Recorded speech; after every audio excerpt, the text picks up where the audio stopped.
Assalamualaikum warahmatullahi wabarakatuh.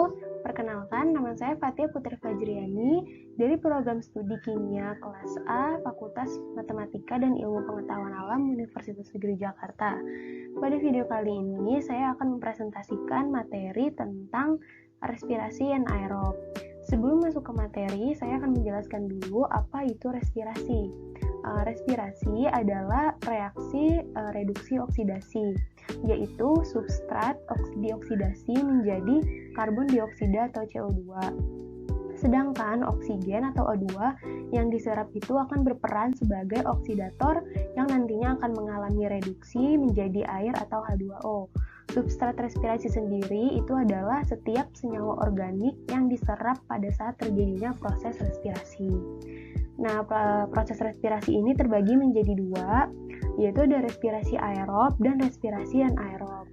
Respirasi aerob ini merupakan respirasi yang membutuhkan oksigen pada saat terjadinya proses respirasi, sedangkan respirasi anaerob merupakan proses respirasi yang tidak membutuhkan adanya oksigen pada saat prosesnya.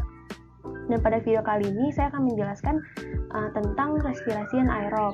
Respirasi anaerob sendiri dibagi menjadi dua, yaitu ada fermentasi alkohol dan fermentasi asam laktat. Pertama, saya akan menjelaskan tentang fermentasi alkohol.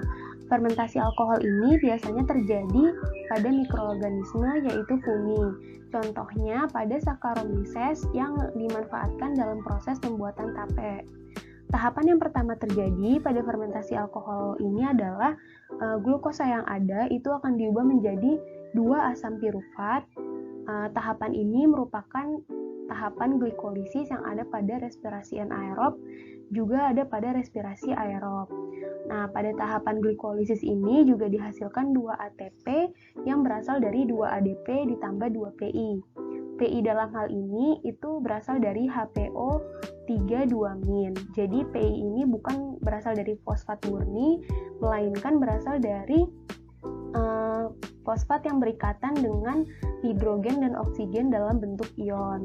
Nah, setelah proses pembentukan asam pirufat, selanjutnya itu dilakukan perubahan dari 2 asam pirufat menjadi 2 asetaldehid, dan dari 2 asetaldehid ini akan diubah menjadi hasil akhir yaitu 2 etanol atau alkohol itu sendiri.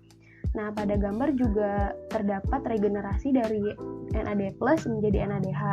Dan di bagian glikolisis itu kita juga tahu bahwa nantinya akan menghasilkan 2 NADH.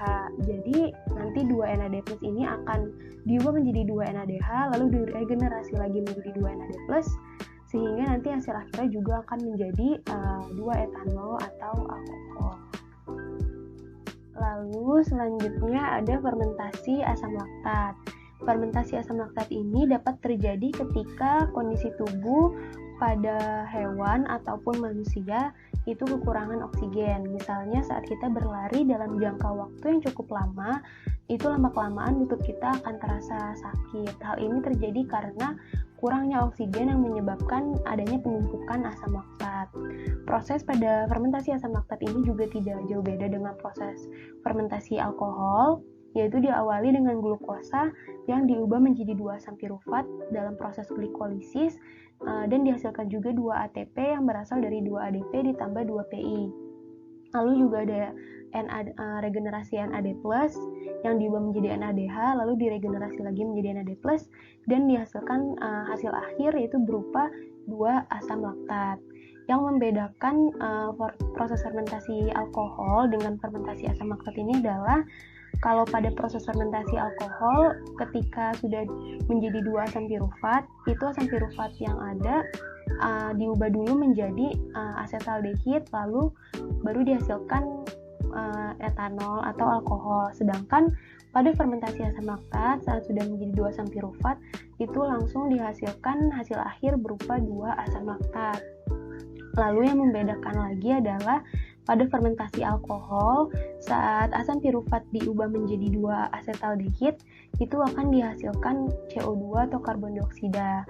Maka dari itu, pada saat fermentasi tapenya itu akan terasa menjadi panas karena adanya pengeluaran dari karbon dioksida tersebut. Namun pada fermentasi asam laktat itu, pada saat dihasilkan 2 asam pirufat dan dibuang jadi 2 asam laktat itu tidak dihasilkan karbon dioksida atau CO2. Dan materi yang dapat saya sampaikan, kurang lebihnya mohon maaf. Wassalamualaikum warahmatullahi wabarakatuh.